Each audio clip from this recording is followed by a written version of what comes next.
New ইয়র্কের Manhattan থেকে আজকে আপনাদের সঙ্গে আছে আমি খালেদ মহিউদ্দিন।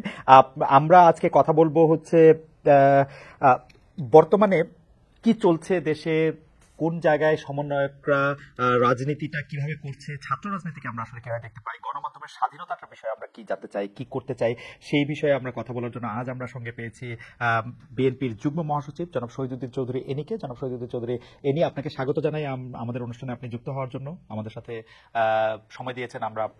আপনি আমাদের কৃতজ্ঞতা জানবেন। আমাদের সাথে কথা বলার জন্য আরো থাকছেন তথ্য ও সম্প্রচার উপদেষ্টা জনাব মোহাম্মদ নাহিদ ইসলাম। জনাব মোহাম্মদ নাহিদ ইসলাম, আপনি আপনার এই ব্যস্ততার মধ্যে আমাদের সময় দিয়েছেন, সেজন্য আমরা আপনার কাছে কৃতজ্ঞতা জানাই, আপনাকে আন্তরিক ধন্যবাদ। আজকের অনুষ্ঠানটি করতে গেলে আপনি দেখলেন যে আমি আসলে একটু জায়গার নাম ভুল বলছি, কারণ আমার মধ্যে এক ধরনের আনন্দ এবং উচ্ছ্বাস কাজ করছে, কারণ আমরা তিনজন একই শিক্ষা প্রতিষ্ঠান থেকে পাশ করেছি। যদিও আমি অনুষ্ঠান শুরুর আগে আমি এনি ভাই এবং নাহিদ আমরা আলোচনা করছিলাম যে আসলে আমি আর এনি ভাই একটু কাছাকাছি সময় হলো, একই সময় বিশ্ববিদ্যালয়ে পড়লো। নাহিদ একদমই আমাদের পরবর্তী প্রজন্মের প্রতিনিধি, আমাদের সম্মানিত এবং মাননীয় উপদেষ্টা। সেই জন্য এনি ভাই, আমরা আপনার অনুমতি নিয়েই আমি প্রথম প্রশ্নটা নাহিদকে করতে চাই।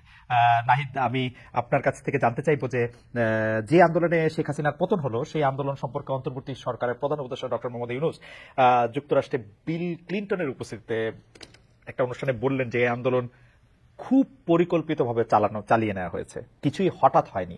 আমরা আপনার কাছে একটু জানতে চাইবো যে আপনার জ্ঞাতসারে কিংবা অজ্ঞাতে এই আন্দোলন কি শুরু থেকেই কোটার আড়ালে সরকার পতনের আন্দোলন ছিল? ধন্যবাদ আপনাকে। এই আন্দোলন আসলে শুরু থেকে কোটা সংস্কারের আন্দোলনই ছিল, এবং যখন হাইকোর্টে রিটটি করা হলো, মানে হাইকোর্টের রায় হলো এবং যে 56% কোটা ফিরিয়ে আনা হলো, তখন কিন্তু বিশ্ববিদ্যালয়ের শিক্ষার্থীরা সবাই ক্ষুব্ধ হয়েছে। কারণ যে আন্দোলন আমরা 18 সালে করেছি, যেটার ফলে কোটা আমরা সংস্কার চেয়েছিলাম, তখনই কিন্তু বাতিল করা হলো, সেটাকে আবার নিয়ে আসা হলো। তো শুরুতে এটা কোটা সংস্কারের দাবিতেই ছিল, এবং পরবর্তীতে আসলে সরকারের দমন পীড়নের কারণেই এটি পরবর্তী পরিস্থিতিতে যায় আসলে।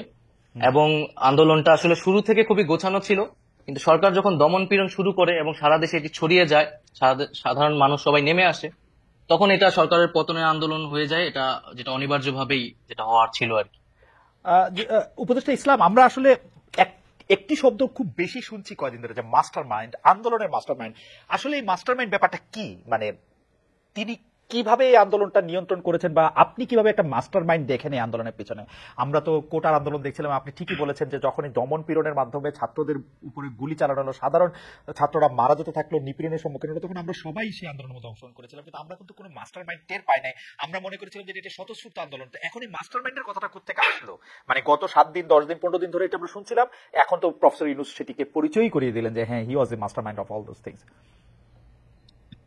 দেখুন, আন্দোলনটা আমরা বৈষম্যবিরোধী ছাত্র আন্দোলন, যেটি একটি সাধারণ শিক্ষার্থীদের প্ল্যাটফর্ম, যেখানে বিভিন্ন রাজনৈতিক দলের নেতাকর্মীরাও ছিলেন। তো আন্দোলনটা এই আন্দোলনটাকে এখন আমরা বলতেছি যে এটা একটা লিডারলেস মুভমেন্ট, যে আন্দোলনে আসলে কোনো একক নেতৃত্ব ছিল না, বরং সাধারণ মানুষই এটাকে এগিয়ে নিয়ে গেছে। কিন্তু আন্দোলনের একটা প্রেক্ষিতে কিন্তু আন্দোলনটা পরিচালনা করতে হয়েছে। সেক্ষেত্রে হয়তো আমরা গুটি কয়েক শিক্ষার্থী আর সারা দেশে আরো কিছু শিক্ষার্থীদের সাথে সমন্বয়ে পিছন থেকে এটা পরিচালনা করেছে। সেক্ষেত্রে কিন্তু আমাদের নানা জনই আসলে বুদ্ধি পরামর্শ দিয়েছেন। যার ক্ষেত্রে কথাটি বলা হচ্ছে, তিনি বিশেষভাবে আমাদেরকে পরামর্শ দিয়েছেন এবং পিছন থেকে সাহায্য সহযোগিতা করেছেন। কিন্তু তিনি এবং আমরা কেউ এই আন্দোলনের মাস্টার মাইন্ড এই শব্দটার সাথে কিন্তু একমত নই। সেটি হয়তো ভালোবাসার জায়গা থেকে অনেকে বলছেন, ডক্টর ইউনূস সেটা বলেছেন, কিন্তু আমরা আসলে এটা এমন ভাবে দেখতে চাই না। আমরা এটা একটি জনতার স্বতঃস্ফূর্ত আন্দোলন হিসেবেই দেখি। তবে একটা বিষয় বলে রাখা ভালো, যে এই আন্দোলনটাকে আপনি আসলে কবে থেকে বিবেচনা করবেন? এটা কি 36 দিনের আন্দোলন হিসেবে আপনি ব্যাখ্যা করবেন, নাকি এই আন্দোলনের পিছিয়ে যে আরো দীর্ঘ ব্যাকগ্রাউন্ড রয়েছে? আমরা যে আরো দীর্ঘ 7-8 বছর ধরে লড়াই সংগ্রাম করেছি, ক্যাম্পাসগুলোতে বিভিন্ন আন্দোলন করেছি, সেই ক্ষেত্রে কিন্তু ভূমিকা রয়েছে। এবং ইসলাম, আমরা আপনার কাছে আসবো আপনাদের ওই পূর্ববর্তী আন্দোলন, অবশ্যই এটা 36 দিন আন্দোলন আমি মনে করি না, সেটার সাথে আরো অনেক বিষয় আছে। আমি একটু এনি ভাইয়ের কাছে যাই, আপনার কাছে আবার আসবো। এনি ভাই, শেখ হাসিনা সরকার পতনে আপনাদের সমর্থন, অংশগ্রহণ, ত্যাগ থাকলেও নেতৃত্বের ভূমিকা আপনারা ছিলেন না। গত 10 বছরে বিভিন্ন সময় সরকার পতনের ডাক দিল, তাতে সফল হননি। ছাত্ররা যা করে দেখিয়েছে আপনারা তা পারছিলেন না কেন? এই নিয়ে আপনাদের কোনো আত্মমূল্যায়ন রয়েছে কিনা? এনি ভাই। জি, ধন্যবাদ খালেদ মহিউদ্দিন আপনাকে, বিশেষ করে আমাদের বাংলাদেশের অ্যাডভাইজার নাহিদ আমি তাকে আন্তরিকভাবে মোবারকবাদ জানাই। যারা শুনছেন, আমি প্রথমেই বলছি, বিগত আন্দোলন সংগ্রামে যারা শহীদ হয়েছেন, গুম খুনের শিকার হয়েছেন, আমি তাদের আত্মার মাগফিরাত কামনা করছি। আপনি দীর্ঘদিন থেকে লক্ষ্য করে আসছেন যে প্রায় 15-16 বছর আমাদের মামলা, হামলা, অত্যাচার, নির্যাতন, গুম খুনের শিকার। এটা শুধু আমরা বিএনপির নেতা কর্মী সেটা বললে খুবই ভুল হবে। সাধারণ মানুষ সেখানে অনেক ত্যাগ স্বীকার করেছে এবং কাঙ্ক্ষিত লক্ষ্যে পৌঁছার জন্য আমরা বারবার চেষ্টা করেছি, আঘাতপ্রাপ্ত হয়েছে, বাধাপ্রাপ্ত হয়েছে।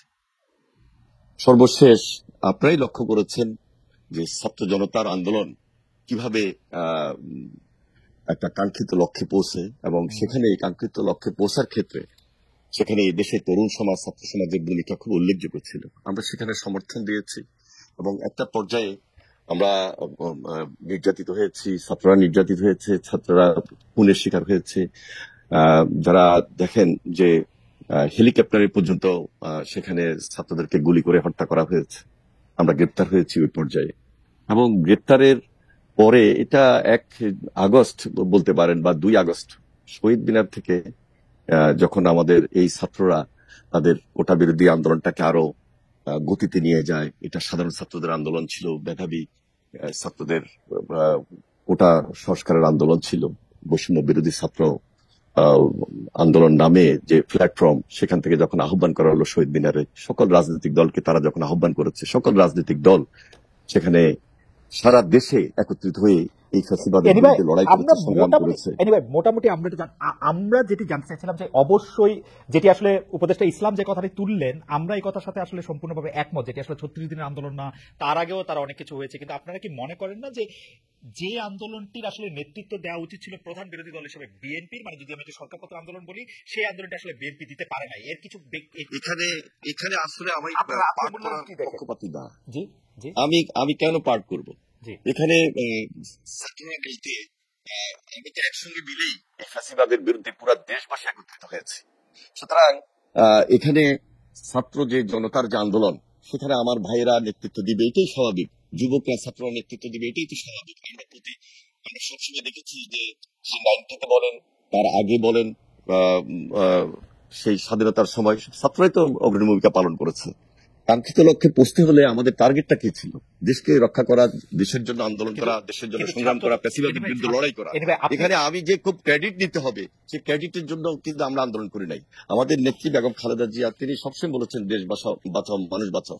আমাদের তারেক রহমান সাহেব আমাদের সকলকে একত্রিত করার চেষ্টা করছেন, সকল রাজনৈতিক দল একটা প্ল্যাটফর্মে এসেছে। এরপরে যখন কোটা বিরোধী এই ছাত্র আন্দোলনের নেতৃত্বে যারা এসেছেন, তখনও তাদের সঙ্গে আমাদের সার্বক্ষণিক যোগাযোগ ছিল এবং আমরা তাদের এই আন্দোলনকে এগিয়ে নিয়ে গিয়ে একটা কাঙ্ক্ষিত লক্ষ্যে পৌঁছার জন্য আমরা চেষ্টা করেছি। ইনশাল্লাহ আমরা কামিয়াব হয়েছি। এখন আপনার কাছে মনে হয় যে দৃঢ়তা ছাত্র জনতার নেতৃত্বে, মানে এই যেটাকে একটি লিডারলেস মুভমেন্ট নাহিদ ইসলাম বলছেন, সেই লিডারলেস মুভমেন্টে যে দৃঢ়তা তারা দেখিয়েছেন, আপনার কাছে মনে হয় না বারবার সেই রকম একটি ব্যর্থ হয়েছে?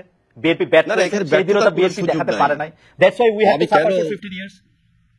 না, আমরা দেখুন, এরশাদের বিরুদ্ধে আমরা আন্দোলন করেছি 9 বছরে। জি, তখন তো আমরা বলি নাই যে আমরা সকল রাজনৈতিক দল ব্যর্থ হয়েছি। এখানে শুধু বিএনপির আন্দোলন ছিল না, দেশবাসীর আন্দোলন ছিল। সেই আন্দোলনে ব্যর্থ হওয়ার কোনো সুযোগ ছিল না। আন্দোলনে একটা ভাইব্রেশন ছিল এবং এটা একটা স্তর ছিল। এই ভাইব্রেশনে একটা কাঙ্ক্ষিত লক্ষ্যে পৌঁছার জন্য আমরা ছাত্র জনতা যখন ঐক্যবদ্ধ হয়েছি এবং আমরা এই আন্দোলনে যখন স্বীকার করতে করতে একটা পর্যায়ে এসেছি, ছাত্ররা আমাদের আন্দোলনের গতিবৃদ্ধি করেছে। সুতরাং এখানে পার্ট করার কোনো প্রয়োজন নাই, তাদের সঙ্গে আমাদের কোনো কম্পিটিশন নাই। আমরা কিভাবে দেশটাকে গড়বো সেটাই হলো এখন আসল। আমার মনে হয় এটা আপনি একদম খুব চমৎকার ভাবে বলেছেন। জনাব নাহিদ ইসলাম, আপনার কি এই বিষয়ে কোনো কিছু বলার আছে? আপনি যে ছোট করে বলেন, নাহলে আমরা পরের প্রশ্নে যেতাম। না, আমি একটা বিষয় বলবো যে আমাদের বাংলাদেশের ইতিহাসে যে অভ্যুত্থানগুলো আমরা দেখি, সেটাই কিন্তু ছাত্ররাই মোটামুটি নেতৃত্ব দিয়েছে বা সফল করতে ভূমিকা রেখেছে। সেটা 69 বলেন, 90 বলেন। কিন্তু এবারের আন্দোলনে গুণগত পরিবর্তনটা হচ্ছে 69 বলেন, 90 বলেন, সেই সময়ের অভ্যুত্থান ছাত্ররা নেতৃত্ব দিলে সামনে কিন্তু একটা রাজনৈতিক শক্তি ছিল, রাজনৈতিক দলগুলোর একটা প্ল্যাটফর্ম ছিল, যারা পরবর্তীতে ক্ষমতাটা নিয়েছে। সেটা 69-এ আওয়ামী লীগের নেতৃত্বে ছিল, 90-এ বিএনপি আওয়ামী লীগ সহ নেতৃত্বে ছিল।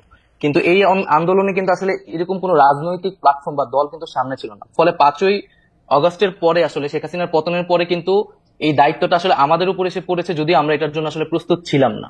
জনাব ইসলাম, আপনাকে কি একটা কথা বলতে পারি যে একথা ঠিক, আপনার আন্দোলনের শেষ পর্যায়ে বা আন্দোলনের যেখানে নেতৃত্বের মাধ্যমে বা শেষ পর্যায়ে যেখান থেকে আসলে শেখ হাসিনাকে চলে যেতে হয়েছে, পালাতে হয়েছে বা এই সরকারকে ক্ষমতা ত্যাগ করতে হয়েছে, সেখানে আপনাদের ত্যাগটাই সবচেয়ে বড় ছিল, যেটিকে আসলে খুব ভালোভাবে এক বাক্যে বলা যায় যে একটাকে মারি একটাই মরে, আর কেউ নড়ে না সেখান থেকে, সেই জায়গায় আপনারা চলে গিয়েছিলেন। কিন্তু আপনারা কি মনে করেন না যে এই আন্দোলনটা আসলে জুলাই থেকে, জুন থেকে, কোটা থেকে আসলে শুরু হয় নাই? বিএনপির নেতাকর্মীরা বা জামাতের নেতাকর্মী বা বিরোধী দলের নেতাকর্মীরা, এমনকি বাম দলের নেতাকর্মীরা এই 15 বছর ধরে লাগাতার সংগ্রামের মধ্যে, আমি জানি না এনিমের বিরুদ্ধে কয়টি মামলা আছে, আমার কাছে মনে হয় সম্মিলিত মামলা, সেই ত্যাগটার কথা কি আপনারা আসলে স্বীকার করছেন? এখন তো মনে হচ্ছে যে মানে ব্যাপারটা হলো যে আমাদের এই পুরো আন্দোলন সংগ্রাম শুধু জুলাই মাস থেকেই শুরু হয়েছে এরকম মনে হচ্ছে। ডক্টর ইউনূস বলছেন ছাত্ররা আমাকে ক্ষমতায় বসিয়েছেন, ওরা যেটা বলবে সেটাই বলবে হবে।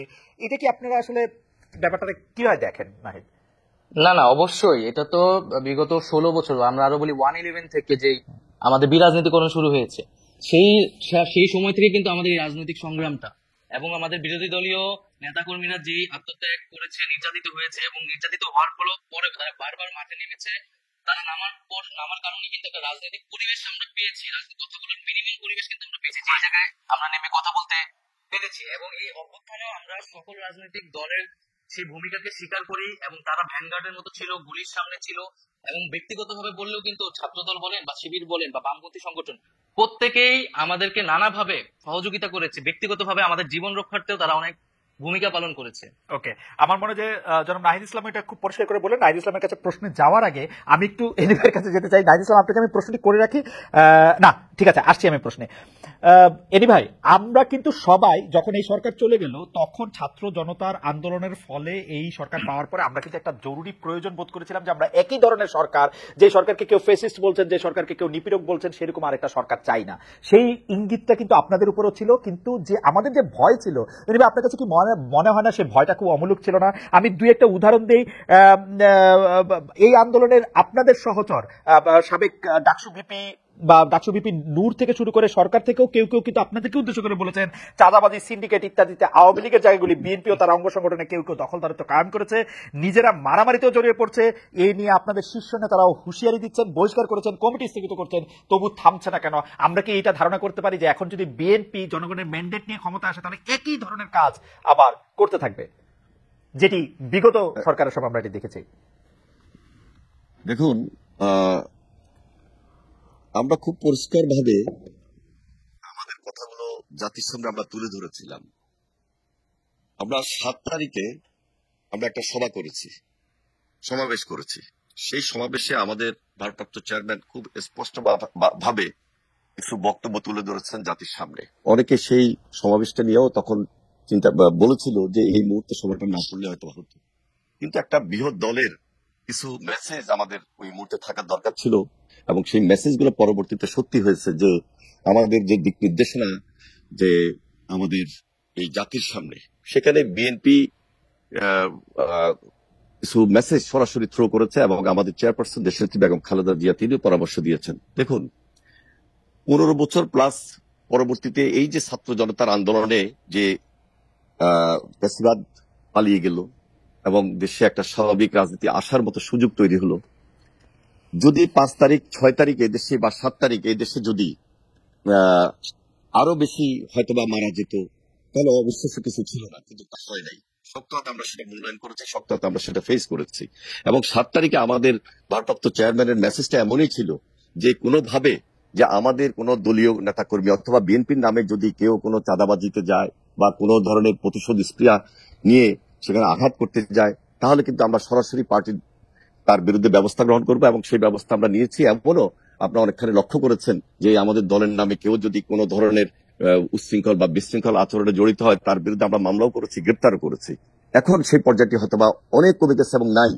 আমাদের দলের নাম অনেকে ব্যবহার করার চেষ্টা করেছে। আমরা খুব শক্ত হাতে আমাদের দলের পক্ষ থেকে কিছু সিদ্ধান্ত নিয়েছি, সেই সিদ্ধান্ত অনুযায়ী আমরা আমাদের কর্মকাণ্ডকে অব্যাহত রেখেছি। আর আপনি যেটা বলছেন যে দেখেন, গত 15 বছরে 1.5 লক্ষ মামলা, 60 লক্ষ সাধারণ নেতাকর্মীদের বিরুদ্ধে, এবং আমার বিরুদ্ধে অনেক মামলা ছিল আমাদের। সবই ঠিক আছে, কিন্তু কেউ কেউ মাঠের কেউ কেউ বলছেন আপনারা যেহেতু নির্যাতিত হয়েছেন, আপনারা যেহেতু আর্থিক ক্ষতির সম্মুখীন হয়েছেন, আপনারা গেলে সেটি পুষিয়ে নিতে চাইবেন, ব্যাপারটা ঠিক কিনা? না, আমি বলি, আমরা বলেছি বারবার যে আইনকে আমরা নিজের হাতে তুলে নেব না, এবং আমরা আমাদের নেতা কর্মীদেরকে বলেন আর আমাদের অনেক সমর্থকদেরকে বলেন, আমরা সব জায়গায় একটা মেসেজ দিয়েছি, যেহেতু আমাদের একটা বড় রাজনৈতিক দল, গণমানুষের দল, আমাদের নাম ভাঙিয়ে অনেকে অনেক কিছু অপকর্ম করার সুযোগ দিচ্ছিল। আমরা প্রতিশোধ কোনোভাবেই আইনের বাইরে নেওয়ার চেষ্টা করব না, যেহেতু এই সরকার রাষ্ট্রীয় ক্ষমতায় বর্তমানে অন্তর্বর্তীকালীন সরকার রয়েছেন, এই যে অ্যাডভাইজার নাইব সাহেবরা রয়েছেন, তাদের প্রতি আমাদের উদাত্ত আহ্বান ছিল যে এই যে বাস, ট্রাক টার্মিনাল, তারপরে আপনি বলেন সিএনজি স্টেশন, আপনি যদি বলেন বালুমহল, আপনি যদি বলেন টেম্পো স্টেশন, এই ধরনের অনেক জায়গায় চাঁদা এই দেশে কালেকশন বিভিন্নভাবে হয়ে আসছে অতীতে। সুতরাং এগুলা কিন্তু একটা গভর্নমেন্টের দায়িত্ব। কোনোভাবে একটা দল পরিবর্তন হলো, একটা সরকার চলে গেল, সেটা আবার আমাদের কেউ সেখানে দখলে যাবে না, সেটার কোনো সুযোগ নেই। আমরা সেখানে হস্তক্ষেপ করেছি, এবং গভর্নমেন্টের দায়িত্ব হলো সেখানে আগের অর্ডার গুলোকে ক্যান্সেল করবে এবং নতুন করে সেটা সরকার আওতাদের নিয়ে আসবে, যেন আমাদের দলের কেউ নাম বাগিয়ে সেখানে ইনক্লুড না হতে পারে, সেখানে ঢুকতে না পারে। সেই ব্যাপারে আমরা খুব সতর্ক ছিলাম। আপনাকে ধন্যবাদ, এখনো সতর্ক। আপনাকে অনেক ধন্যবাদ। আমি শিওর যে জনাব নাহিদ ইসলাম এই ব্যাপারটি মাথায় রাখবেন। তিনি যেহেতু সরকারে আছেন, ক্যাবিনেট আছেন, তারা নিশ্চয়ই ব্যাপারটি নিয়ে আলোচনা করবেন এবং এই ব্যাপারে তারা সিদ্ধান্ত দেবেন। আমি জনাব নাহিদ ইসলামের কাছে জানতে চাইবো যে মাননীয় প্রধান উপদেষ্টা, এবং আপনাকে নিয়ে কটূক্তির অভিযোগে চট্টগ্রামে একটি নালিশি মামলা হয়েছে। আওয়ামী রেজিমের সময় এইসব মামলাকারীরা নানাভাবে পুরস্কৃত হতেন, রাষ্ট্রীয় সুযোগ সুবিধা পেতেন। আপনাদের পক্ষ নিয়ে যিনি মামলা করছেন তিনিও কি পুরস্কার পাবেন কটূক্তির অভিযোগে যিনি মামলা করেছেন? না, কখনোই না। আর এখানে একটা যেটা হয়েছে যে ধর্মীয় অবমাননার বিষয়টি এটার সাথে যুক্ত ছিল, এবং সাথে প্রধান উপদেষ্টা আমার নামে যুক্ত করা হয়েছে, এবং যিনি করেছেন মামলা তাকে তো আমি চিনিও না, এবং আমি আইন উপদেষ্টা যিনি তার সাথে যোগাযোগ করেছি যাতে এই মামলাটি বিষয়ে ব্যবস্থা নেওয়া হয়, এবং এই মামলায় যাতে গ্রেফতার না করা হয় একটা এই মামলাটি, এবং সাইবার সিকিউরিটি অ্যাক্ট নিয়ে আমরা নিজেরাই এর বিরুদ্ধে বলছি যে আমরা এই আইনটি সংশোধন করব। সেক্ষেত্রে পুরস্কৃত করা তো দূরের কথা, আমরা এই ধরনের মামলাকে তো আসলে বিরোধিতা করি। জনাব নাহিদ ইসলাম, সম্প্রতি গণমাধ্যমের স্বাধীনতা নিয়ে আপনি যে বক্তব্য দিয়েছেন তার সঙ্গে আওয়ামী লীগ আমলের একসময়ের তথ্যমন্ত্রী জনাব হাসান মাহমুদের কথার মিল পেয়েছেন অনেকেই, যা আবার ডিজাইন করে দুজনের ছবি দিয়ে সোশ্যাল মিডিয়াতে শেয়ার করা হয়েছে। আমরা কি এখনো আগের মতোই স্বাধীন কিনা? আমি দর্শকদের একটু দেখাতে চাই, দর্শকরা অবশ্যই একটু দেখতে পারবেন না যে ডিজাইন দিয়ে যে এটা করা হয়েছে, এটা আমরা প্রথম আলো পত্রিকাতে দেখেছি, যেখানে দেখা যাচ্ছে যে জনাব নাহিদ ইসলামের যে আমরা গণমাধ্যমের স্বাধীনতা চাই অবশ্যই, কিন্তু আমি আপনাদের কাছে প্রশ্ন রেখে যেতে চাই গণমাধ্যমের স্বাধীনতার সীমা কতটুকু। একই ধরনের কথা আসলে হাসান মাহমুদ বলেছিলেন, আমরা মনে করি গণমাধ্যমের স্বাধীনতার সঙ্গে রাষ্ট্রের বিকাশ, গণতন্ত্রের বিকাশ জড়িত, ইত্যাদি ইত্যাদি ইত্যাদি। জনাব নাহিদ ইসলাম, এটি নিশ্চয়ই আপনার চোখেও পড়েছে। এই হাসান মাহমুদের সাথে তুলনাটা কেমন উপভোগ করছেন জনাব নাহিদ ইসলাম? যারা এটি তুলনা করছে তারা হয়তো জানি না কি জন্য তুলনা করছে। জি, এখানে আমি একটা প্রশ্ন রেখেছি এবং আমি এখনো এই প্রশ্নটা রাখছি যে গণমাধ্যমের স্বাধীনতা আমরা বিশ্বাস করি, কিন্তু গণমাধ্যমকে ব্যবহার করে যদি ফ্যাসিজমের পক্ষে কথা বলা হয়, গণহত্যার পক্ষে বৈধতা দেওয়া হয়, তাহলে সেটি কি গণমাধ্যমের স্বাধীনতা হিসেবে বিবেচিত হবে কিনা? আমি আপনাকে একটু জানাতে চাই যে আমরা দর্শকদের কাছে এই প্রশ্ন করেছিলাম যে তথ্য উপদেষ্টা নাহিদ ইসলাম প্রশ্ন তুলেছেন, গণমাধ্যমের স্বাধীনতার কথা বলে ফ্যাসিস্টদের প্রচারণা করা যাবে কিনা, এই প্রশ্ন সঠিক বলে মনে করেন কিনা। শতকরা ৭৭% দর্শক এতে সঠিক বলে মনে করছেন, শতকরা 23% দর্শক একে সঠিক বলে মনে করছেন না। 50,000 দর্শক ভোট দিয়েছেন। কিন্তু জনাব নাহিদ ইসলাম, এটি আমরা এখন চিত্র দেখতে পাচ্ছি, জনাব নাহিদ ইসলাম প্রায় 1993 থেকে এটা 31 বছর ধরে সাংবাদিকতা করাই এই দাবি নিয়ে আমি বলতে চাই যে আপনি যেটিকে বলছেন হচ্ছে স্বাধীনতার কথা বলে ফেসিস্টদের প্রচারণা। ফেসিস্টদের প্রচারণার তো অনেক বেশি বয়স না, এবং ফেসিস্টদের প্রচারণা তো আসলে অন্যরা আলাদা করতে পারে, যেমন আওয়ামী লীগ আমলে আমরা আলাদা করতে পারতাম। আপনি যদি ফেসিস্টদের প্রচারণা বলে কারো জবান বন্ধ করতে চান, এটি আসলে খুব ঠিক কাজ হবে কিনা, আপনার কাছে আমার এটি প্রশ্ন। না দেখুন, এখন তাহলে আপনাকে আরো মূল জায়গায় আসতে হবে যে আওয়ামী লীগ কি রাজনৈতিক কার্যক্রম এই মুহূর্তে করতে পারবে কিনা, বাক স্বাধীনতা বা রাজনৈতিক স্বাধীনতার কথা বলে। এখন আওয়ামী লীগ ফ্যাসিজমের সাথে জড়িত, গণহত্যার সাথে জড়িত, এবং তার বিচার প্রক্রিয়া চলছে। তো ফ্যাসিজমের সাথে যেহেতু তারা জড়িত এবং বিচার প্রক্রিয়া চলছে, এই মুহূর্তে আমরা বলেছি যে তার রাজনীতি করার সুযোগ নেই। তা আওয়ামী লীগ দল হিসেবে যেহেতু তার রাজনীতি করার সুযোগ নেই, তার আদর্শ প্রচারণা করাও আসলে সুযোগ নেই। তো সেই জায়গা থেকেই না, সেটি আপনাদের সিদ্ধান্ত। আওয়ামী লীগ যেমন মানে তার সরকারের নির্বাহী সিদ্ধান্তে সে জামাত ইসলামের রাজনীতি নিষিদ্ধ করেছিল, আপনারাও সেটি করতে পারেন, কিন্তু সেটা আপনার মুখে বলছেন কেন আওয়ামী লীগের রাজনীতি নিষিদ্ধ ঘোষণা করেন? এটা আপনার মুখের কথা, তো এটি কেমন কেমন মনে হয় যে এটি মানে একটা প্রত্যেকটা জিনিসের একটা ইয়ে আছে না, আপনি তো নিষিদ্ধ করতেই পারেন ইচ্ছা করলে। সেটিকে আপনি ট্রাই করেছেন বা করছেন আপনারা? যে আপনি বলছেন যে আওয়ামী লীগ রাজনীতি করতে পারবে না, কিন্তু সেটি আপনারা রাষ্ট্রীয়ভাবে সিদ্ধান্ত নেন, সরকারিভাবে সিদ্ধান্ত নেন যে আওয়ামী লীগ রাজনীতি করতে পারবে না। Wasn't it better? মানে না, আমরা তো সেটি সরকারের জায়গা থেকে এককভাবে সিদ্ধান্ত নিতে চাই না। আমরা কথাটি বলছি, আমরা এখন যে কোনো সিদ্ধান্ত বা এই ধরনের জাতীয় সিদ্ধান্তের ক্ষেত্রে রাজনৈতিক ঐক্যমতকে সবচেয়ে গুরুত্ব দিচ্ছি। ফলে রাজনৈতিক অন্যান্য দলগুলোরও এই বিষয়ে মতামতের প্রয়োজন আছে। তো সার্বিকভাবে আমরা রাজনৈতিক ঐক্যমত হলে এই বিষয়ে সিদ্ধান্ত নিতে পারি, কিন্তু একটা বিচার প্রক্রিয়া অবশ্যই চলছে এবং এই বিচার প্রক্রিয়ার মধ্যেই আসলে এই বিষয়ে একটা সিদ্ধান্ত হবে এবং আমরা রাজনৈতিকভাবে একটা ঐক্যমতে পৌঁছাতে পারবো আশা করি। কিন্তু আপনারা সরকারিভাবে কোনো সিদ্ধান্ত নিতে বা রাষ্ট্রীয় মানে আপনারা যারা উপদেষ্টা পরিষদ আছেন তারা সিদ্ধান্ত নিতে চান না, আপনারা একটা ঐক্যমতের ওয়েট করছেন, ব্যাপারটা কিরকম? জি জি অবশ্যই। ঐক্যমত হয়েছে এটা আপনারা কি করে বুঝবেন? মানে এনিভাই যদি বলে আওয়ামী লীগ নিষিদ্ধ করে তৈরি করে দিবেন? না, আমরা যদি সেই রাজনৈতিক ঐক্যমতে পৌঁছাতে পারি, এখানে বিএনপি রয়েছে, জামাত রয়েছে, নাগরিক সমাজ রয়েছে, মানে আওয়ামী লীগ ছাড়া বাকি ছাত্ররা সবাই যারা রয়েছে, আওয়ামী লীগ ছাড়া বাকি যারা, জি জি আচ্ছা ঠিক আছে। আমি তো এনিভাইয়ের কাছে জানতে চাই, এনিভাই অন্তর্বর্তী সরকারের মেয়াদ শুরু থেকেই জানতে চাইছে বিএনপি, আপনারা দীর্ঘ সময় দিতে রাজি নন, আপনারা কি জানি একটা যৌক্তিক সময়ের কথা বলছেন, সবশেষ সেনাপ্রধান রয়টার্সকে বলেছেন নির্বাচনের জন্য সময় সর্বোচ্চ 18 মাস নেওয়া হতে পারে, 18 মাস বিএনপির কাছে গ্রহণযোগ্য কিনা সে বিষয়ে আপনার কাছে একটু জানতে চাই। আপনারা সময় দিতে চান না কেন? অনেকগুলি সংস্কার তো এই সরকারকে করতে হবে, নাকি আপনারা চান যেভাবে আওয়ামী লীগ সরকার গিয়েছে এখন কোনো মতে একটি নির্বাচন দিবে, আপনারা এসে আসলে ক্ষমতায় নিয়ে বাকি সব কাজ করবেন, আপনাদের কি চাওয়াটা সেরকমই কিনা? মানে কোনো সংস্কার আপনারা চান না, আপনারা যা শেষে ক্ষমতাটা নিতে চান? আপনার এই প্রশ্নের উত্তর দেওয়ার আগে একটু অ্যাড করছি আগের প্রশ্নের, যেটা নাইস সাহেবকে আপনি বলার চেষ্টা করেছেন। দুইটা পার্ট একসঙ্গে আপনি দুইটার উত্তরে পাচ্ছেন। সেটা হলো যারা ফ্যাসিস্ট, যারা গুমের সঙ্গে জড়িত ছিল, খুনের সঙ্গে জড়িত ছিল, মামলা হামলা দুর্নীতি পাচারের সঙ্গে জড়িত ছিল, লুটতরাজের সঙ্গে জড়িত ছিল, তাদের বিচার করতে হবে একটা পার্টে। এবং এই সরকারের কাছে মানুষের সর্বপ্রথম দাবি হলো বিচার করা। আপনি এর নেতৃত্বে খুনি হাসিনা ছিল, কি পরিমাণ খুন করেছে দিবালকের মতো সত্য। সুতরাং এই বিচার হলো আগে।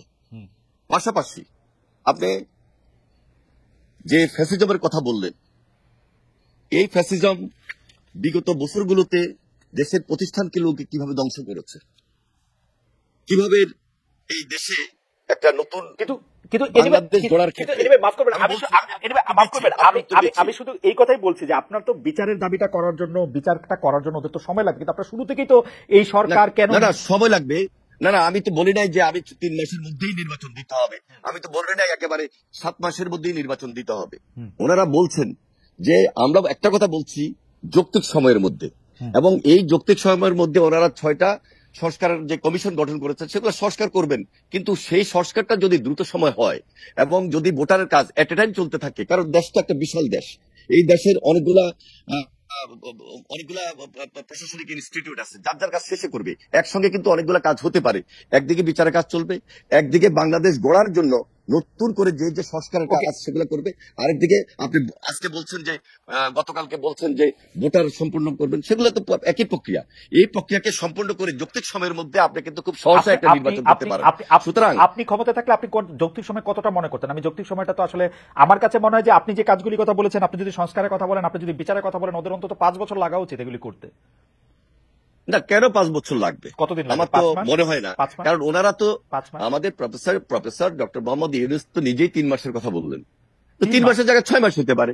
উনি তো নিজেই বললেন যে অক্টোবরের 1 তারিখ থেকে সংস্কারের কাজ চলবে 3 মাস, বলেন নাই? অক্টোবর, নভেম্বর, ডিসেম্বর, এরপরে 3 মাসের জায়গায় যদি 6 মাস, অসুবিধা তো নাই। কিন্তু ওনার কথা অনুযায়ী আমরা যদি আরো 3 মাস বৃদ্ধি করি, তাহলে তো 1 বছরের ভিতরেই সুন্দর একটা নির্বাচন করা সম্ভব। তাও যদি না হয়, সেটার জন্য কি আমরা খুব বিরাগ হবো? কিন্তু আমরা এই দেশটাকে গড়তে চাই, একসঙ্গে গড়তে চাই। এই ফ্যাসিবাদের বিরুদ্ধে আমরা লড়াই করে, সংগ্রাম করে, আমরা কষ্ট করেছি, শ্রম দিয়েছি, আমাদের নেতা কর্মীরা গুমের শিকার হয়েছে, খুনের শিকার হয়েছে। আমরা দেশ গড়ার জন্য সবাই মিলে একত্রিত হয়ে করবো। এখানে বৈষম্য বিরোধী এবং রাজনৈতিক দলকে আলাদা করার কোনো সুযোগ নেই, এই সরকারকে আলাদা করার সুযোগ নেই, এই সরকারকে সর্বাত্মক সহযোগিতা করবো। কারণ এই সরকার যদি কোনোভাবে ফেল করে, বাংলাদেশ ফেল করবে। আমরা বাংলাদেশকে ফেল করতে দিতে যাব না এবং দিতে চাই না।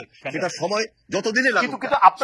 কিন্তু আপনাদের বক্তব্য শুনে মনে হয় না যে আপনারা প্রায়ই এই সরকারকে একটু হুমকি দেন, একটু এটা বলেন, এমনকি এই নির্বাচনের প্রশ্নে না কেমন জানি আপনারা একটু এরকম বলেন, এমনকি এটা কেউ যদি তার ব্যক্তিগতভাবে চিন্তা করে থাকেন তা হতে পারে, কিন্তু আমরা সব ক্ষেত্রে এই সরকারকে সর্বাত্মক সহযোগিতা করব। কারণ প্রফেসর ডক্টর মোহাম্মদ ইউনূসকে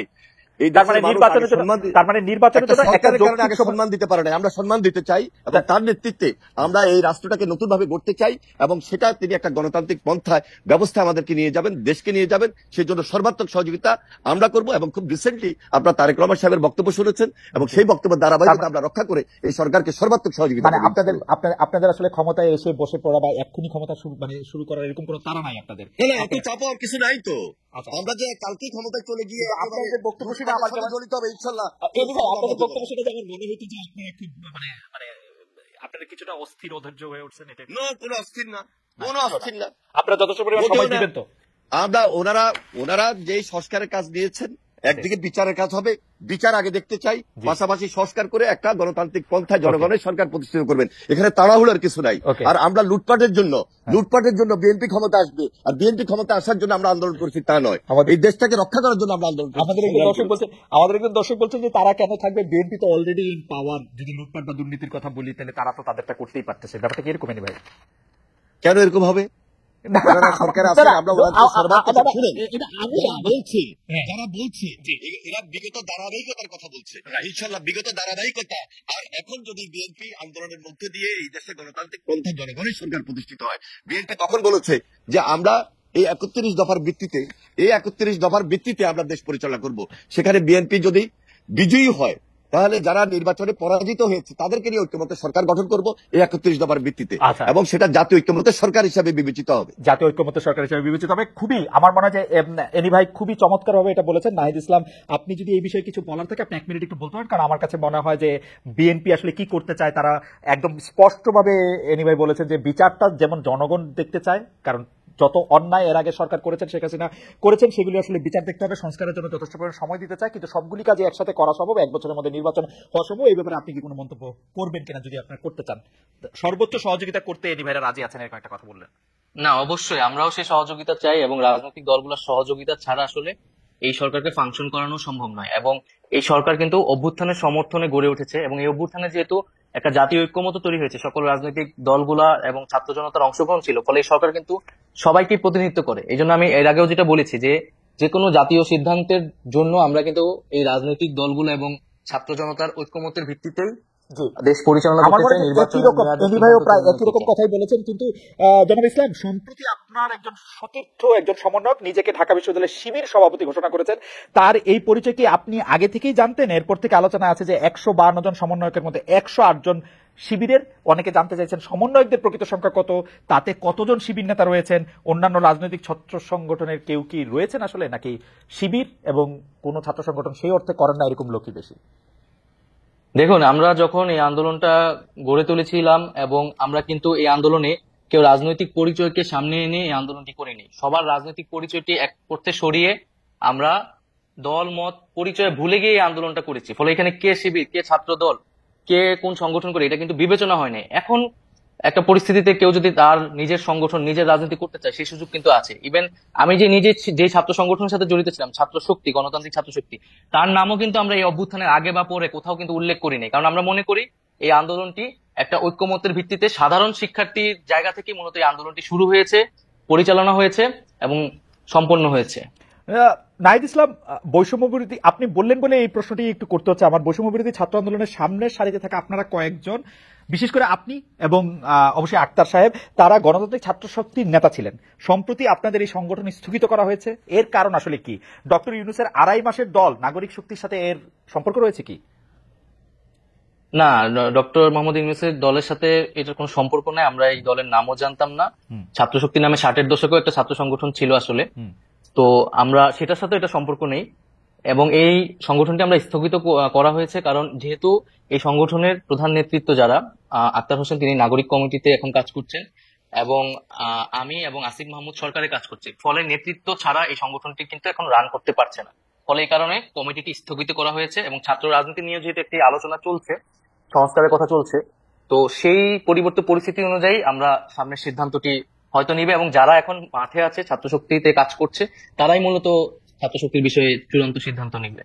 আচ্ছা, আপনার রাজনৈতিক ভবিষ্যৎ এবং ব্যক্তিগত ভবিষ্যৎ নিয়ে আমরা একটু জানতে চাইবো, এবং সেটা আপনি আসলে কিরকম দেখতে চান সেটা আমরা জানতে চাইবো। তার আগে একটু এনিমের কাছে জানতে চাই যে এনিমে আপনাদের দীর্ঘদিনের জোট এবং যুগপত নেতা, যুগপত আন্দোলনের সঙ্গী জামায়াতের সঙ্গে আগের সখ্য আর আপনাদের নাই।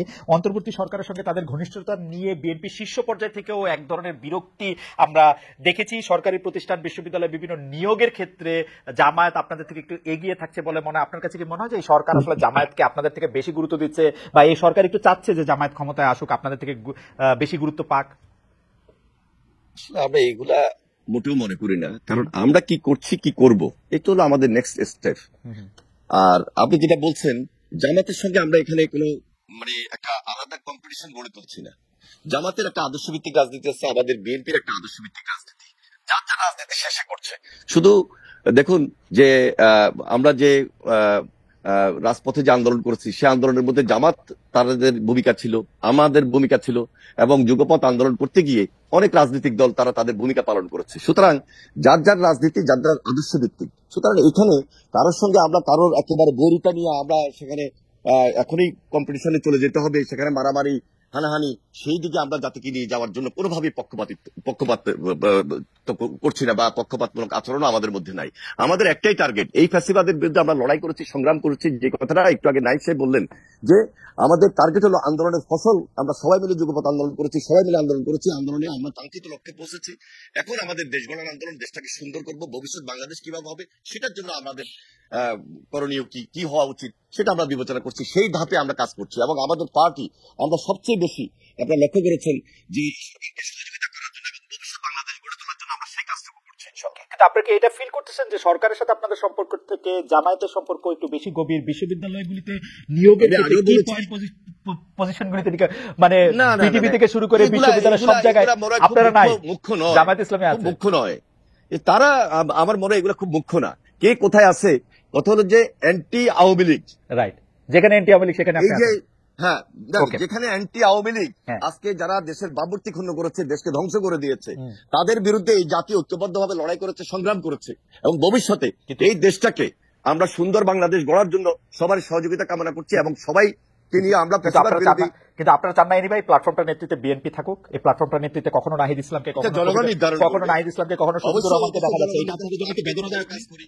একটু বেদনাদায়ক, জিয়ার কখনো politics, না, কখনো জামায়াত। বিএনপির পলিটিক্স, খালেদা জিয়ার নেতৃত্ব, তারেক রহমানের নেতৃত্ব যদি সবার সামনে খুব স্পষ্ট ভাবে সবাইকে আকৃষ্ট করতে পারে, তাহলে অবশ্যই আমাদের নেতৃত্ব জনগণ কিন্তু এই সরকার আমাদেরকে শাসনে বসাবে। কিন্তু এই সরকার প্রধানত তারেক রহমানের ভূমিকা জিরো, কেউ কেউ বলছেন। আমি তারেক রহমান যদি না এখন তো আপনি বললেন, আর কেউ কেউ বলছেন অথবা আপনাকে বলেছেন, কিন্তু আমাদেরকে বলেন নাই, জি। আমাদেরকে বলেন নাই, বরং এই কথা বলেছেন যে তারেক রহমান বিদেশে বসেও, যেখানে দেশনেত্রী বেগম খালেদা জিয়া এত অসুস্থ ছিলেন, জি। তার মধ্যে দেশের তারেক রহমান বিএনপির ভারপ্রাপ্ত চেয়ারম্যান হিসেবে দায়িত্ব নেওয়ার পর তিনি আমাদের ওয়ার্ড লেভেল, ইউনিয়ন লেভেল, থানা লেভেল, উপজেলা লেভেল, আমাদের কেন্দ্র এবং জেলা লেভেলে যেভাবে দলকে ঐক্যবদ্ধ করেছেন এবং জাতিকে, সকল রাজনৈতিক দলকে ঐক্যবদ্ধ করেছেন, সে আন্দোলনের ফসল হিসাবে আমাদের ছাত্র ভাইরা যখন কাঙ্ক্ষিত লক্ষ্যে পৌঁছার জন্য এগিয়ে গিয়েছেন, সেখানে তারেক রহমানের নেতৃত্বে তিনি সমর্থন দিয়েছেন। এবং পরবর্তীতে সর্বশেষ যখন শহীদ মিনারে আমাদের ছাত্র ভাইরা যখন আহ্বান জানিয়েছে সকল রাজনৈতিক দলকে, তখন তার নেতৃত্বে এই বিএনপি স্ট্যান্ডিং কমিটির অনেক নেতৃবৃন্দ জেলে ছিলেন, আমরা অনেকেই জেলে ছিলাম, কিন্তু তিনি দেশের বাইরে বসেও যেভাবে নেতৃত্ব দিয়েছেন, সেই নেতৃত্বের ফসল হিসাবে আজকে সবাই মিলে ঐক্যবদ্ধ বাংলাদেশ আপনাকে ধন্যবাদ। আমি একটু জনাব নাহিদ ইসলাম আপনার কাছে প্রশ্ন যাওয়ার আগে আমাদের দর্শকদের মধ্যে একটা বড় অংশ মানে যে বিষয়টি আমার মাধ্যমে আপনার কাছে উপস্থাপিত করতে বলেছেন, সেই দুটি বিষয় আগে একটু বলে রাখি। 43তম বিসিএস এর পাশ করার পরও তাদের গেজেট নোটিফিকেশন কেন হয় নাই, সেটি আপনার একটু আমলে আছে কিনা, সেটি নিয়ে আপনি কোনো কিছু করছেন কিনা, সেই ব্যাপারে তারা একটু জানতে চেয়েছেন। আরেকটি বিষয় জানতে চেয়েছেন যে তারা বয়স সীমা, সরকারি চাকরির বয়স সীমা 35 বছর বয়স পর্যন্ত হবে কিনা, সেটি আপনারা কিভাবে করবেন সেটি জানতে চেয়েছেন। আর আমার প্রশ্নটিও করে রাখি, আপনি আমাদের অনেকগুলি প্রশ্ন রয়েছে, শুধু আপনি যদি খুব না এই দুটি যদি আপনি জবাব দেন, তারপর আমি মানে আপনার মতামত বলেন, তারপর আমরা প্রশ্নটি করি, কারণ এই প্রশ্নটি আবার এনিওয়ের বক্তব্যের সাথে লিঙ্ক। জি না, এখানে হচ্ছে প্রশাসন তো সংস্কারের কমিশন হয়েছে, বয়স সীমার বিষয়টাও আলোচনা হচ্ছে এবং দ্রুত সময়ের মধ্যেই পিএসসি তে পিএসসির সাথেও আমাদের আলোচনা হচ্ছে, যাতে এই যে নিয়োগ পরীক্ষা, শুধু বিসিএস না, অনেকগুলো পরীক্ষা স্থগিত আছে, সেই পরীক্ষাগুলো যাতে দ্রুত দেওয়ার ব্যবস্থা করা যায়, সে বিষয়ে আমরা কাজ করছি। আশা করি খুব দ্রুত সময়ের মধ্যেই সেটি পরীক্ষাগুলো হবে। ওকে। আর প্রশ্নটি হচ্ছে যে এক দফা সরকার পতন আন্দোলনের আগে আপনাদের যে 9 দফা দাবি ছিল, তাতে দলীয় লেজুর ভিত্তিক ছাত্র রাজনীতি নিষিদ্ধের দাবি ছিল আপনাদের, কিন্তু অনেক ক্ষেত্রে সেটি দলীয় লেজুর ভিত্তিক ছাত্র রাজনীতি না হয়ে গোটা ছাত্র রাজনীতি নিষিদ্ধের দিকে আপনারা যাচ্ছেন, এটি একটা কথা। আরেকটি কথা হচ্ছে যে উপাচার্যদের সরিয়ে দেওয়া হয়েছে, বড় পদগুলিতে নতুন নিয়োগ হয়েছে, 2-3 মাস বন্ধ থাকার পরে ক্লাসও শুরু হয়েছে, কিন্তু ছাত্রলীগের যারা নেতাকর্মী আছেন তাদের লেখাপড়ার কি হবে? আপনারা, তারা তো ক্যাম্পাসে ফিরতে পারছে না, রাজশাহীতে জাহাঙ্গীরনগর বিশ্ববিদ্যালয়ে তাদেরকে পিটিএ মারার ঘটনা ঘটেছে, তাদের আসলে ভবিষ্যৎ কি হবে? এই দুটি ব্যাপারটা যদি একটু বলেন। আরেকবার একটু যদি বলতেন। মানে একটা তো হচ্ছে যে 9 দফার একটা দফা ছিল যে ছাত্র রাজনীতি, ছাত্র রাজনীতিকে দলীয় লেজুর ভিত্তি মুক্ত করবেন, দেখুন, কিন্তু এখন দেখা যাচ্ছে ছাত্র রাজনীতি জি দেখুন, ছাত্র রাজনীতি নিষিদ্ধের কথা কিন্তু মানে আমরা বলছি না, বা বৈষম্যবিরোধী ছাত্র আন্দোলন থেকেও বলা হচ্ছে না সরাসরি, মূলত সাধারণ শিক্ষার্থীদের জায়গা থেকে এটি আসছে। এটা আসছে কেন, এটাও আমাদের একটু বুঝতে হবে যে আমাদের কিন্তু শিক্ষার্থীদের একটা দীর্ঘদিনের ট্রমা রয়েছে, যে একটা ক্ষমতায় সরকার যায় এবং তার ছাত্র সংগঠন সেখানে ক্ষমতা চর্চা করে, দখলদারিত্ব করে এবং শিক্ষার্থীদের উপর নির্যাতন করে, এখন সামনে আমরা এখানে এখন না হলে অন্তর্বর্তীকালীন সরকার, কিন্তু সামনে যদি একটা রাজনৈতিক দল ক্ষমতায় আসে, তার ছাত্র সংগঠন যে একই কাজ করবে না সেই নিশ্চয়তাটা শিক্ষার্থীরা চাচ্ছে, এবং সেই ট্রমা থেকে কিন্তু স্যার এই কথাটা বলছে। কিন্তু আমরা মনে করি যে এটি কোনো সমাধান নয়, ছাত্র রাজনীতি অবশ্যই থাকতে হবে। সেক্ষেত্রে দলীয় লেজুর ভিত্তি মুক্ত করেই স্বাধীনভাবে ছাত্রদেরকে কাজ করতে দিতে হবে, রাজনৈতিক চর্চা করার সুযোগ দিতে হবে। আর ছাত্রলীগের ছাত্রদের ক্যাম্পাসে ফেরা বা তাদের জীবনের নিরাপত্তা, শিক্ষা জীবনের নিরাপত্তা, সেটি সেক্ষেত্রে দেখেন, ছাত্রলীগের একটা বড় অংশ কিন্তু এই আন্দোলনের সময় আমাদের সাথে জড়িত হয়ে গেছে। আন্দোলনের শুরু থেকে, কোটা সংস্কারের সময় থেকে কিন্তু তারা আমাদের সাথে ছিল। এবং ছাত্রলীগের আসলে খুব কম একটা অংশ যারা আসলে চিহ্নিত সন্ত্রাসী, যারা আসলে বেশিরভাগই যারা অছাত্র অথবা সন্ত্রাসী কার্যক্রম করেছে ক্যাম্পাসগুলোতে, হলগুলোতে, তারাই কিন্তু আজকে ভয়ে ক্যাম্পাসগুলোতে আসতে পারছে না, কারণ তাদের আসলে কোনো নৈতিক জায়গা থেকে তারা শিক্ষার্থীদের সামনে দাঁড়াতে পারছে না। তো সেক্ষেত্রে বিশ্ববিদ্যালয় প্রশাসন ব্যবস্থা নেবে। আমরা একটা রিকনসিলিয়েশন প্রজেক্ট অবশ্যই চাই। যারা চিহ্নিত, যাদের বিরুদ্ধে সুস্পষ্ট অভিযোগ রয়েছে, তাদের বিরুদ্ধে প্রশাসনিক এবং আইনগত ব্যবস্থা যাতে নেওয়া হয়, এবং এছাড়া যারা নিরপরাধ বা নীরব ভূমিকা পালন করছে তারা তাদের শিক্ষা জীবন শেষ করতে পারবে। এই বিষয়ে আমরা বিশ্ববিদ্যালয় প্রশাসনের সাথে কথা বলেছি। ওকে, মানে অনেকে এরকম একটা বলছেন যে যারা আসলে ক্রিমিনাল অ্যাক্টিভিটির সাথে জড়িত ছিলেন তাদের বিরুদ্ধে তো মামলা, তারপর আইনি কার্যক্রমগুলি হতেই পারে, কিন্তু শুধুমাত্র আরেকটি দল সমর্থন করার জন্য তাদের বিরুদ্ধে যাতে কোনো মানে ব্যবস্থা না নেওয়া হয় সে ব্যাপারে নিশ্চয়ই আপনারা দেখছেন, মানে ব্যাপারটা যাতে আইন নিজের হাতে না তুলে নিয়ে সেটি যেন। খালেদ ভাই, আমি জাস্ট একটা কথা বলতেছি যে আমরা কিন্তু আর আগের পরিস্থিতিতে নাই যে অমুক দল সমর্থন করে, এটা কিন্তু ছাত্রদল শিবিরের মতো বিষয় না যে ছাত্রদল করে দেখে তাকে ক্যাম্পাসে ঢুকতে দেওয়া হয়, এখন ছাত্রলীগ করে বলে তাকে ক্যাম্পাসে ঢুকতে দেওয়া হবে।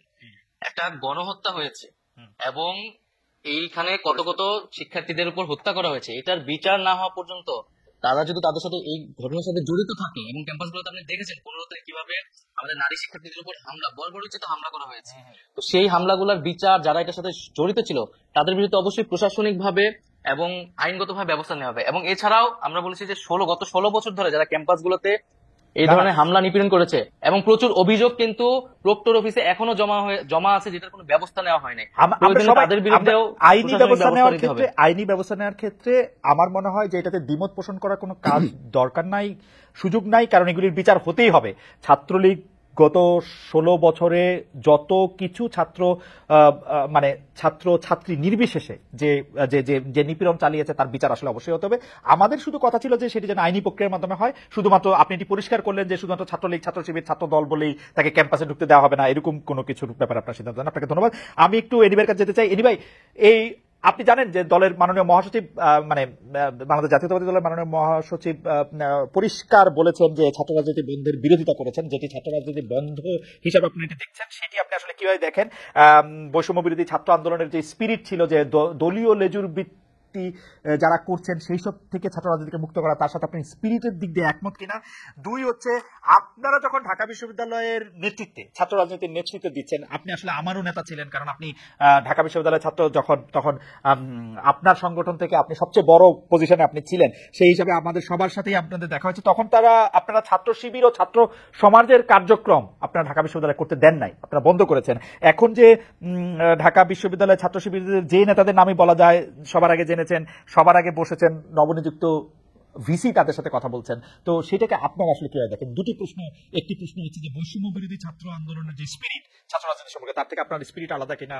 দুই হচ্ছে শিবির আর ছাত্র সমাজ প্রকাশ্যে এসে সভাপতি ভিসিদের বৈঠক করা, সেটিকে আপনারা কিভাবে দেখছেন? দেখুন, আমি অ্যাডভাইজার নাহিদের কথাগুলোকে আমি একটু আগে যেটা উনি বলছেন ওগুলোকে আমি সমর্থন করে বলছি। যারা হত্যা, সন্ত্রাস, রাহাজানির সঙ্গে জড়িত ছিল আইন অনুযায়ী তাদের বিচার হবে। আর যারা বিভিন্ন বিশ্ববিদ্যালয়ে ভাইস চ্যান্সেলর হিসাবে ছিলেন, এই ভাইস চ্যান্সেলর হিসাবে কিন্তু একটা অবৈধ সরকারের অবৈধ নিয়োগ ছিল, সুতরাং তাদেরকে এখানে নিয়ে আসা এটা আমাদের দায়িত্বের মধ্যে পড়ে না। আর আইন অনুযায়ী যাদের বিচার হবে, বিচারের প্রক্রিয়ায় তাদেরকে সেখানে মোকাবিলা করতে হবে। আর সাধারণ ছাত্ররা ঢাকা বিশ্ববিদ্যালয়ে বলেন আর বিভিন্ন শিক্ষা প্রতিষ্ঠান বলেন, তারা তাদের উন্মুক্ত ছাত্র রাজনীতি থাকাটাই উচিত। কারণ ছাত্র রাজনীতি যদি না থাকে তাহলে দুর্বৃত্তায়ন কিন্তু বেড়ে যাবে, এটা সন্ত্রাস, অত্যাচার, নির্যাতনের মাত্রাও বেড়ে যাবে। তবে আমরা যারা লেজুর ভিত্তিক ছাত্র রাজনীতির কথা বলার চেষ্টা করছি, আসলে লেজুর ভিত্তিক ছাত্র রাজনীতিকে আমরা ওন করি না।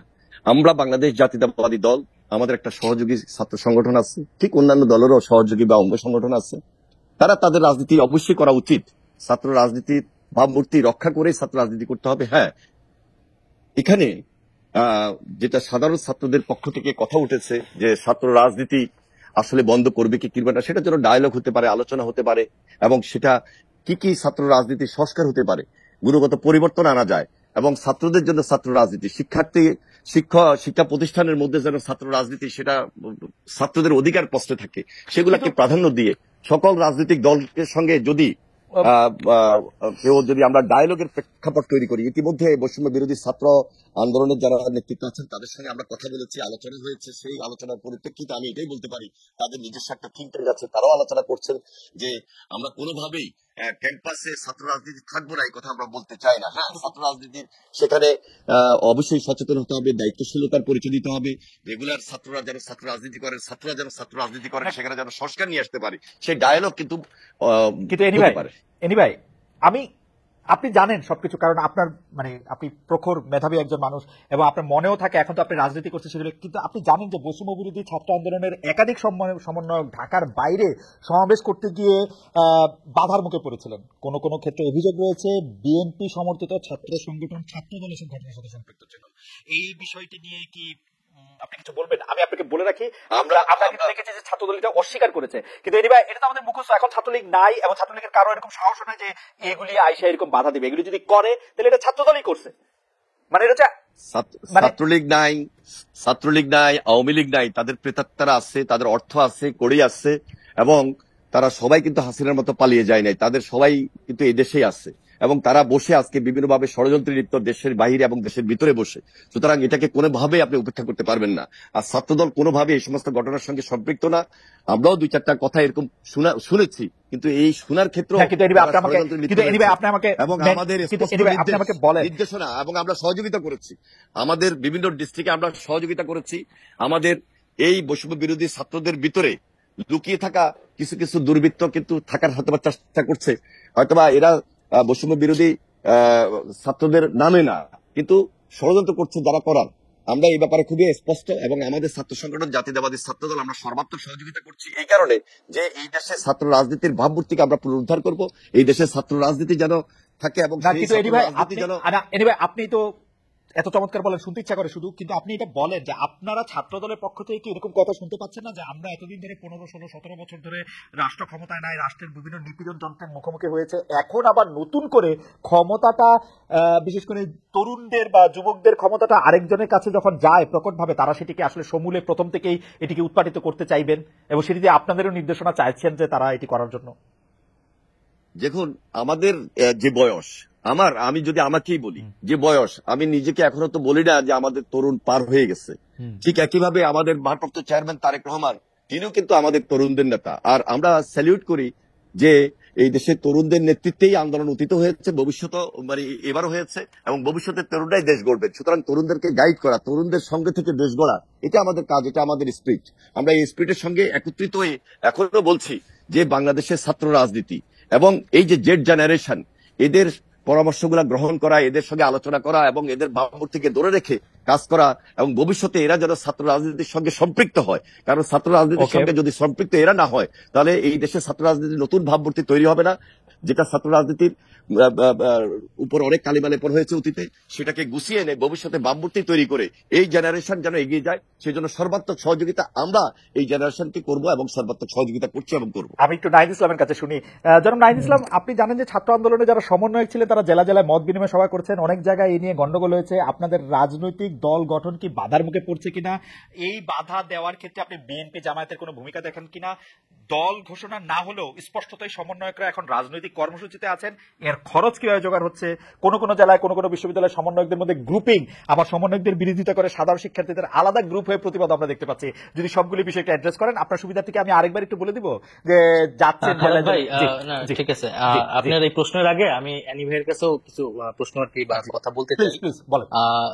যে অ্যানি ভাই তো আমাদের খুবই পরিচিত ছাত্র নেতা ছিলেন, আমাদের পরিচিত বলতে আমরা শুনেছি তার কথা ক্যাম্পাসে এখনো আলোচিত হয়।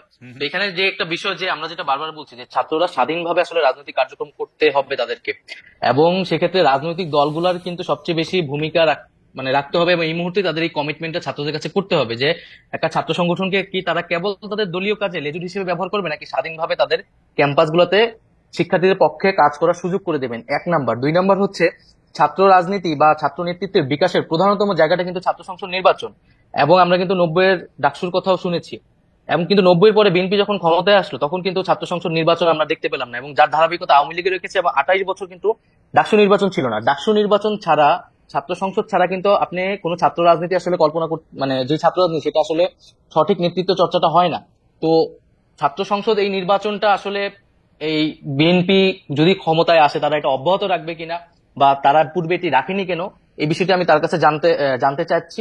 আর দ্বিতীয়ত আপনি যে বিষয়টা বললেন, এখানে বৈষম্যবিরোধী আন্দোলনের পক্ষ থেকে বা আমাদের কারো পক্ষ থেকে কিন্তু রাজনৈতিক দল করার কথা বলা হয়নি, এবং এটি আরো স্পষ্ট করছি, আমরা দুইজন যারা এখানে সরকারে এসেছি তাদের সাথেও কিন্তু বৈষম্যবিরোধী আন্দোলনে একটা তফাৎ ঘটে গেছে, এবং আমরা কিন্তু তাদের সাংগঠনিক কার্যক্রমে এই মুহূর্তে আর যুক্ত থাকছি না, কারণ আমরা সরকারের কাজে মনোনিবেশ করছি। বৈষম্যবিরোধী ছাত্র আন্দোলন তার যে দাবি দেওয়া, তার 1 দফা 9 দফা এগুলো কিন্তু এখনো পূরণ হয়নি, হত্যার বিচার হয় নাই, আহত এবং শহীদ পরিবারদের এখনো সহযোগিতা পৌঁছানো যায়, তারা কিন্তু সেই দাবিগুলো নিয়ে কাজ করছে। সেটার জন্য বৈষম্যবিরোধী আন্দোলন দেশ পুনর্গঠনে ছাত্রদের জায়গা থেকে কাজ করছে, এবং সারা দেশে যে শিক্ষার্থীরা আন্দোলন করছে তাদের সাথে একটা মত বিনিময়, তারা কি ভাবছে সেই জায়গাতে কিন্তু তারা জেলায় জেলায় গিয়েছে। আমাকে একটু সাহায্য করবেন। প্রথম কথা হচ্ছে যে আপনি বলছেন যে আপনি এবং জনাব আসিফ এবং আমি ধরে নিচ্ছি যে জনাব মাহফুজও, তাহলে আপনারা বৈষম্য বিরোধী ছাত্র আন্দোলনের সাথে আপনারা একটু দূরত্ব মেনটেন করছেন, অর্থাৎ আপনারা সরকারে আছেন, বৈষম্য বিরোধী ছাত্র আন্দোলনের যে সমন্বয়কদের যে কাজ তাদের যে এর সাথে আপনাদের সম্পর্ক এখন একটু দূরবর্তী, মানে ডে টু ডে অপারেশন করাটা নাই। জি, আচ্ছা, মানে বৈষম্যবিরোধী ছাত্র আন্দোলন কোন সরকার দলীয় কিন্তু প্ল্যাটফর্ম না, আসলে এটি একটি স্বতন্ত্র প্ল্যাটফর্ম, অভ্যুত্থান নেতৃত্বদানকারী প্ল্যাটফর্ম, এবং অভ্যুত্থানের আকাঙ্ক্ষা বাস্তবায়নে তারা কাজ করছে, এবং খুব শীঘ্রই হয়তো বৈষম্যবিরোধী আন্দোলন পুনর্গঠিত হবে, সেখানে হয়তো আমরা তো থাকবো না, আমরা এখন থেকেই নাই, আমরা কিন্তু কোনো সাংগঠনিক কার্যক্রমে অংশগ্রহণ করছি না। কিন্তু জনাব নাহিদ ইসলাম, আপনি অনুষ্ঠান শুরুর আগে আমি আর এনি ভাই আলোচনা করছিলাম আপনার সাথে, আপনি এখনো মাত্রই শিক্ষা জীবন হয়তো আপনার শেষের পথে বা শেষ আপনি করছেন, মানে আপনি যদি আরো বেশি পড়াশোনা করেন সেটা তো আপনি করতেই পারবেন, কিন্তু তাহলে আপনার বা আসিফ মাহমুদের বা জনাব মাহফুজের, জনাব আসিফ মাহমুদের তাদের ভবিষ্যৎ কি? মানে তারা আপনারা কি করবেন? মানে আপনারা তো রাজনীতিই করবেন তাই না? মানে আপনারা তো চাকরি বাকরি করতে পারবেন না, পারবেন কি? জানি না চাকরি বাকরি করতে পারবো কিনা। আমরা দেখেন, আমরা ব্যক্তিগতভাবে আমি কিন্তু রাজনৈতিক আকাঙ্ক্ষা ছিল দেখে আমরা ছাত্র সংগঠন গড়ে তুলেছি এবং ক্যাম্পাসে কাজ করেছি, ফলে সেই রাজনৈতিক আকাঙ্ক্ষা কিন্তু আমাদের আছে। তবে রাজনীতি কিন্তু কোনো একক সিদ্ধান্ত না, আমি ব্যক্তিগতভাবে কোনো সিদ্ধান্ত নিতে পারি না। আমরা এখন রাজনৈতিক দলকে কোনো প্রাধান্য দিচ্ছি না, এটি আমাদের মানে কোনো কাজ না। আমাদের এখন প্রধান কাজ হচ্ছে এই যে দেশ পুনর্গঠন, সরকারের থেকে এবং সরকারের বাইরে যারা আছে সকলে মিলে দেশ পুনর্গঠনে কাজ করে এবং সকলকে সহযোগিতা করে, আমরা সেটিকে সর্বাধিক গুরুত্ব দিচ্ছি। রাষ্ট্র সংস্কারে যে কাজটাকে সফল করে আমরা যাতে গণতান্ত্রিক রূপান্তর করতে পারি। পরবর্তীতে আমাদের এই দায়িত্ব শেষ হলে, নির্বাচন আসলে সেই সময় আমরা হয়তো সেই বিষয়ে একটা সিদ্ধান্ত নিব, কিন্তু আমরা এই বিষয়ে এখন কোনো সিদ্ধান্ত নিচ্ছি না, সেই উদ্দেশ্যে কোনো কার্যক্রম করছি না। তবে আমরা এখানে বৈষম্যবিরোধী ছাত্র আন্দোলন সংগঠিত করতে চাচ্ছি শিক্ষার্থীদের, কারণ আমরা মনে করছি যে এখনো আসলে আমাদের ভয়ের জায়গাটা কাটেনি। গণ অভ্যুত্থানকে রক্ষা করার জন্য হলেও এবং তার আকাঙ্ক্ষা বাস্তবায়নের জন্য হলেও শিক্ষার্থীদের মধ্যে সেই সাংগঠনিক জায়গাটা থাকা দরকার। এ ব্যাপারে আমার কৌতূহল আসলে একটু বেশি, সেজন্য আমি একটু জানতে চাচ্ছি যে সত্যি আমি যদি মানে I can feel for you, যে ধরেন আমি এখন আসছি, এখন এটা 1 বছর থাকবো, 2 বছর থাকবো, 3 বছর থাকবো সরকারের জন্য, সেটা আমি জানি না।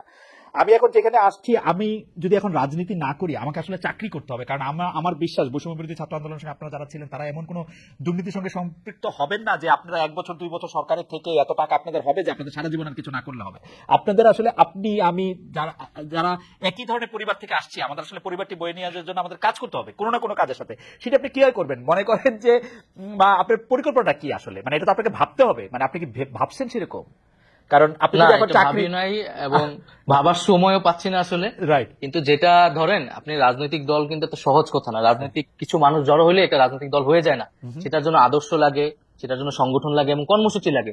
এখন আমাদের কাছে কিন্তু সেই সময়টা নাই যে আমরা একটা রাজনৈতিক দলের পিছিয়ে আসলে গড়ে তোলার জন্য সময়টা দিব। আমরা আসলে গভর্নমেন্টে আছি, আপনি পরিস্থিতি বুঝতেছেন আমাদের এই সময়টা কতটা পরিশ্রম করা লাগতেছে, এবং আমরা যেই প্রতিশ্রুতি নিয়ে এসেছি, আমরা কিন্তু একক সিদ্ধান্তে ব্যক্তিগত জায়গা থেকে আসি নাই। মানুষের কাছে কিন্তু আমাদের জবাবদিহিতা করতে হবে যে তাদের আকাঙ্ক্ষাটা আমরা বাস্তবায়ন করতে পারছি কিনা বা আমরা আমাদের ভূমিকাটা পালন করতে পারছি কিনা। তো সেইটাই আমাদের সবচেয়ে বেশি মনোযোগ, আমরা সেই কাজটা সম্পূর্ণ করতে চাই। তারপরে আমরা আমাদের ব্যক্তিগত দলীয় রাজনৈতিক সেই বিষয়গুলো নিয়ে আমরা ভাববো। আচ্ছা, আমার শুভেচ্ছা এবং শুভকামনা থাকলো আপনাদের প্রতি। আমি একটু জনাব এনি ভাই, আপনার কাছে আমি শেষ দুটি প্রশ্নে আসতে চাই।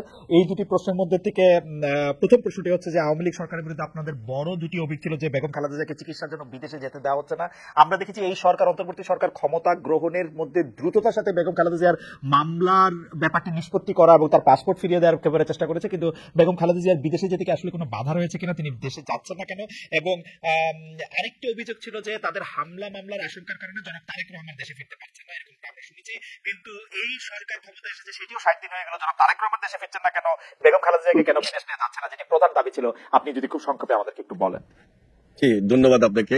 একটু আগে অ্যাডভাইজার নাহিদ যে প্রশ্নটা আমার সামনে তুলে ধরেছেন, আমি সেটা আগে বলছি যে এই যে ডাকসু নির্বাচন, আমি বরাবরই 90-র পরে বিএনপি যখন 91-এ এই দেশের রাষ্ট্রীয় ক্ষমতা আসে, আমি 90-র ডাকসুতে আমি নিজেও ইলেকশন করেছি এবং সেখানে আমি নির্বাচিত হয়েছি আমাদের গোপন পরিষদ। এর পরবর্তীতে ডাকসু নির্বাচন কেন হয় নাই? তো ওই সময় আমাদের রেগুলার স্টুডেন্ট এবং ইরেগুলার স্টুডেন্টদের মধ্যে একটা কম্পিটিশন ছিল এবং আমি রেগুলার স্টুডেন্টের পক্ষে ফাইট করেছি, দল আমাকে মনোনয়ন দিয়েছে। তার মানে কি, বিএনপি রেগুলার স্টুডেন্টের পক্ষে অবস্থান নিয়েছে, কিন্তু ইরেগুলার স্টুডেন্টের পক্ষে নিয়েছে তখন কিছু irregular student plus Awami League, Chhatra League, যার কারণে সেই নির্বাচন হতে পারে নাই। সেকেন্ড, 93-তে আবার যখন ডাকসু নির্বাচন হয় তখন আমাকে দল বিপি নমিনেশন দিয়েছে, সেটাও কিন্তু রেগুলার স্টুডেন্ট এবং ইরেগুলার স্টুডেন্টের ফাইট ছিল। সেখানে একই জিনিস ঘটনা ঘটেছে, সেখানে আমরা বরাবরই ডাকসুর পক্ষে ছিলাম, বাংলাদেশ জাতীয়তাবাদী দল, কিন্তু এই চক্রান্তকারীদের আওয়ামী লীগের বা মুজিববাদী ছাত্রলীগের তখন ওই ষড়যন্ত্রের কারণে আমরা নির্বাচন আমরা করে নিতে পারি নাই। হ্যাঁ, এটাকে আপনি স্বাভাবিকভাবে বিএনপি সরকারে ছিল, কিন্তু আমরা সরকারে থাকলেও বিশ্ববিদ্যালয় একটা স্বায়ত্তশাসিত প্রতিষ্ঠান, সরকার সেখানে সরাসরি হস্তক্ষেপ করার কোনো সুযোগ নাই। আর ভবিষ্যতে বিএনপি যদি এদেশের জনগণের সরকার হিসাবে ম্যান্ডেট পায়, তখন বিএনপি আবারও বলছে যে আমরা এককভাবে সরকার পরিচালনা করব না, সকলকে নিয়ে ঐক্যমতে সরকার গঠন করব, এবং সেখানে অবশ্যই শুধু তখন যখন বিপি নূর আমরা সেই নির্বাচন অংশগ্রহণ করেছি। আপনার পক্ষে পুরো পরিষ্কার, ভবিষ্যৎ দর্শকরা যে ডাকসু নির্বাচন হবে সেই ডাকসু নির্বাচন অবশ্যই হওয়া উচিত এবং আমরা সেখানে সর্বাত্মক সহযোগিতা করব। এবার আসুন, দেশনেত্রী বেগম খালেদা জিয়া দীর্ঘদিন অসুস্থ ছিলেন, এখনো অসুস্থ আছেন। ওনার বিদেশে যাওয়ার ক্ষেত্রে এখন কোনো বাধা নেই, তবে এখানে বিদেশে যে ডাক্তার বিদেশে কোথায় যাবেন সেগুলো একটা প্রিপারেশন আছে, সেই প্রিপারেশন নিয়ে আমরা অপেক্ষায় রয়েছি। ইনশাল্লাহ খুব শীঘ্রই আমরা চেষ্টা করবো দেশের বেগম খালেদা জিয়া উন্নত চিকিৎসার জন্য দেশের বাইরে উনি যাবেন। এবং আমাদের প্রিয় নেতা জনাব তারেক রহমান, তিনি ওনার যে মামলাগুলো তিনি নিজে মোকাবেলা করতেছেন, মামলাগুলো যদি আইনি প্রক্রিয়া সবকিছু সমাধান হয়ে যায়, খুব শীঘ্রই ইনশাল্লাহ উনি দেশে ফিরবেন এবং বাংলাদেশ যে বিএনপি এবং এই দেশের রাজনীতিতে ওনার ভূমিকা যেভাবে পালন করেছেন তার চেয়ে বেশি এবং দায়িত্বশীলতার সহিত পালন করবেন। এনি ভাই একটু বুঝতে চাই যে জনাব তারেক রহমানের বিরুদ্ধে মামলা এখন রয়েছে, কিন্তু তিনি কি এখনো এই একই আশঙ্কা করছেন যে তিনি দেশে নামার সাথে সাথে তাকে গ্রেফতার হতে পারে? না না, উনি মামলাগুলো তো মোকাবেলা করে আসছেন। মোকাবেলাটা লন্ডনে বসে কেন লন্ডনে বসে করতে? স্বাভাবিক উনি একটা দলের নেতৃত্ব দিয়েছেন, ওনার বিরুদ্ধে ফেভারেবল গভর্নমেন্ট অনেক মামলা হয়েছে। ফেভারেবল গভর্নমেন্ট আছে, তারপরে তো আইন আছে, গভর্নমেন্ট আসলেই যে ওনাকে আইন মোকাবেলা করতে হবে। দেশে থেকে মামলা মোকাবেলা করা সম্ভব না। আপনি তো দেশে থেকে মামলা মোকাবেলা করছেন এনি ভাই। তারেক রহমানের জীবন সবসময় আওয়ামী লীগের কাছে তখন এখন এই 60 দিন আওয়ামী লীগের হিসাবে আমি আনতেছি না, এই 60 দিন এই সময়ে উনি আসবেন, উনি মোকাবেলা করে আসবেন। এই কারণে আসবেন যে উনি এসে যেন আমাদের সঙ্গে সম্পৃক্ত হয়ে জাতীয় রাজনীতিতে ওনার যে ভূমিকা সেগুলো তিনি সরাসরি আমাদের সঙ্গে থেকে কাজ করতে পারেন। উনি আসার কারণে, আইনের কারণে যদি ওনাকে জেলে যেতে হয়, সেই জিনিসটা জামিন হবে সেটা তো কি অসুবিধা? ওনার তো সর্বোচ্চ আদালতে না জামিন হবে, জামিন তবে এনি ভাই আমার কাছে মনে হয় আপনার সাথে তারেক সাহেবের কথা হয়, ওনাকে জামিন দিয়ে দিবেন। আমার সাথে মনে হয় যে আপনার সাথে তারেক সাহেবের নিয়মিত কথা হয়, এটিতে আপনারা একটি পরিষ্কার সিদ্ধান্ত জাতির সামনে দিলে এটি মনে ভালো হয়। যাই হোক, কারণ আমার কাছে এটি এখনো খুব গ্রহণযোগ্য মনে হচ্ছে যে তিনি দেশে এসে কেন মামলা লড়তে পারবেন না, তিনি দেশে এসে কেন, এটা আমি জানি না কেন হয়। মামলা লড়ছেন তো, মামলা বাইরে বসে লড়ছেন, এতদিন বিদেশ থেকে কেন একই ধারাবাহিকতা লড়ছেন কেন? বিদেশ থেকে কেন এনি ভাই? লন্ডন থেকে কেন? নাহিদ, আপনারা কি তারেক সাহেবকে আসতে দিচ্ছেন না? না, আমাদের পক্ষ থেকে এরকম এটা মানে তিনি ইচ্ছা করলে আসতে পারেন, এটা তার আইন রয়েছে, সেই আইন অনুযায়ী। আমার কাছে মনে হচ্ছে যে এই ব্যাপারটা নিয়ে আসলে আমরা নিশ্চয়ই একটা ক্লিয়ার পিকচার পাবো। আমার এনিভার্জন আরেকটি প্রশ্ন আছে, সেই প্রশ্নটি আমি একটু করে, আমাদের হাতে একটু সময় না, I just want to request hour producer to extend it for 2 2 or 3 more minutes because আমি ইয়াকে আমি একটু এনিভাইকে জানতে চাই যে এনিভাই 5 আগস্টের পরে সংখ্যালঘু সম্প্রদায় আক্রান্ত হয়েছে, জাতীয় সঙ্গীত নিয়ে প্রশ্ন তোলা হয়েছে, মাজার ভাঙার ঘটনা ঘটেছে, দরবার আক্রমণ করেছে, নারীর আক্রমণের মুখে পড়েছে, নারীদের পোশাক নিয়ে কথা বলেছে, হিজবুত তাহরির প্রকাশে তৎপর, সামনে দুর্গাপূজার আয়োজনে নানা শঙ্কা। অন্তর্বর্তী সরকার কি সব বিষয়ে ঠিক মতো সামলাতে পারবে, কি মনে করেন আপনি? দেখুন, আমি আগে বলেছি দেশের ভিতরে এবং বাইরে বসে কিন্তু অনেক ষড়যন্ত্র চলতেছে। বিবিসি একটা নিউজও করেছে, এবং এই দেশে যে সমস্ত নিউজগুলো হচ্ছে, বিশেষ করে হিন্দু সম্প্রদায়কে নিয়ে, এগুলো ম্যাক্সিমাম ফেক, এবং বাংলাদেশের বাইরে বসে এই সমস্ত ষড়যন্ত্রগুলো হচ্ছে। এবং অনেকগুলা নিউজ এখানে যেটা এসেছে যে, এবং সরাসরি হিন্দু সম্প্রদায়ের অনেকেই কমিটমেন্ট কথা বলেছেন মিডিয়ার সামনে, বাস্তবের সঙ্গে এগুলো কোনো মিল নাই। আর ভবিষ্যতে যে পূজাটা আসতেছে, আমরা খুবই সতর্ক আছি, এবং আমাদের দলীয় পর্যায় থেকে কোনোভাবেই যেন তারা ষড়যন্ত্র করে আবার এই হিন্দু সম্প্রদায়ের উপর আঘাত করে আমাদের নাম বা দেশে আমাদের যে একটা শৃঙ্খলা অবস্থা, সেখানে যেন কোনো ষড়যন্ত্রে লিপ্ত না হতে পারে, সেজন্য আমরা এখন থেকে সতর্ক আছি, সজাগ রয়েছি, এবং আমাদের দলীয় নেতা কর্মীদেরকে ইতিমধ্যে নির্দেশ দেওয়া হয়েছে প্রত্যেক জায়গায় তাদের সহযোগিতা করার জন্য। তাদেরকে আমরা ইতিমধ্যেই সেই সহযোগিতার হাত বাড়িয়ে দিচ্ছি। এটা সরকারকে এই ব্যাপারে খুব সতর্ক থাকতে হবে। ইনশাল্লাহ সরকার সজাগ আছেন বলে আমরা মনে করছি। তাছাড়া এই যে মাজারের কথা বললেন বা আরো অনেক দরবারের কথা বললেন, সবকিছু মিলে একটা স্বাধীন বাংলাদেশ কিভাবে গড়তে হবে, এখন থেকে সেই পরিকল্পনা নিয়েই সুন্দর বাংলাদেশ গড়ার জন্য আমরা এগিয়ে যাচ্ছি, এবং আমাদের সর্বাত্মক সহযোগিতা এই সরকারের প্রতি আমাদের রয়েছে এবং ভবিষ্যতে থাকবে ইনশাল্লাহ। এর আপনাকে ধন্যবাদ। আমি এটা নিয়ে শুধু এক লাইন জনাব নাহিদ ইসলাম আপনার কাছে শুনতে চাই যে আপনার এই ব্যাপারে কি অনেকগুলি বিষয়ে প্রশ্ন তোলা হয়েছে যে সেগুলো আপনি ঠিকমতো করতে পারবেন কিনা, ষড়যন্ত্রের কথা বলেছেন এনি ভাই।